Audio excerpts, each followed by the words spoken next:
Mata upo se fulutolu, ua mawai atu le manuia o Efaraima.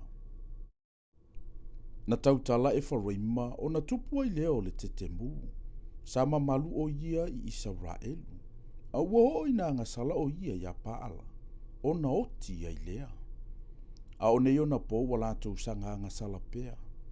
Wa lantou whaia mo i lantou o tupua ua mea. O tupua ua whaia i o lantou ario. E tu samalo lantou manatu. O le ngā lue ngā tufunga nā mea uma. Ua whapela lantou upu iai.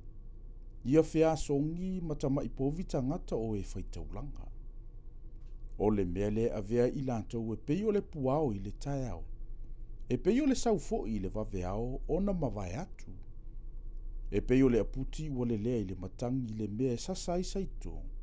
E pei o le asu foi ai le ala asu. A o a u o Yehova, o lo watua talu mai le nu o ai kupito. E te leilo se tasi atua na o au. E leifo i se isi faaola na o au. Na o wilo o i le vao, o le nu na umati. E pei o na whanga ina o i lantou, sa whapeo na maa o ona o i lantou. Sa maa o ona i lantou. O na whaamawalulunga ina leo o lantou loto. O le mea lea na lantou whaangalongalo ai i ate au. O lea ua avea i au i ate i lantou, e pei o se leona. O te lama lama e pei o se nā Mary le awala. O te oso atu i ate i lantou e pei o se urosa, ua avea na tama. O te sae ia mea e ufita i ai o lantou fatu. O te aina i lantou i lea mea e pei o se leona, e sae ia i lantou e le manufe ai.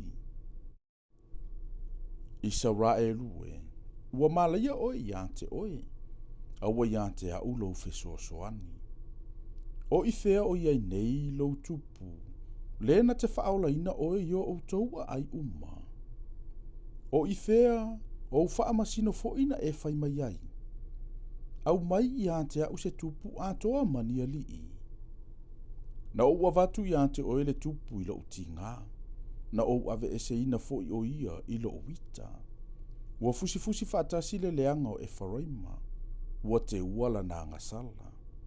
E o i ante ia le whaati ngā o le whawhine o le awhanau mai. O ia o le tama whaale ma fau.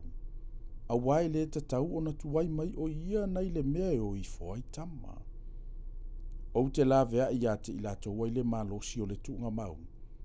O te whaola i ate i lato ai leoti. Leoti e, o fea o ia i le mala ia mai ate oe.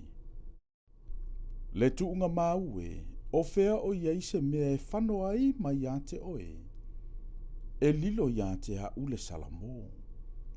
E ui ina whaulu ola ina o ia i luma o na uso. E angi mai le matangi mai sasae. O le matangi o Yehova e oso atu ia ai le vao. E pelo na vai eli. E mate foilo na puna vai. Na te whaumatia le oa o mea uma e mana o mia. E whaasala ina sa Maria. A waua ia fau vale ilo na tua. O le pelu lantou te pā uai. E palasia lantou tama mea. E whaatia wina o lantou whawhine ua totō.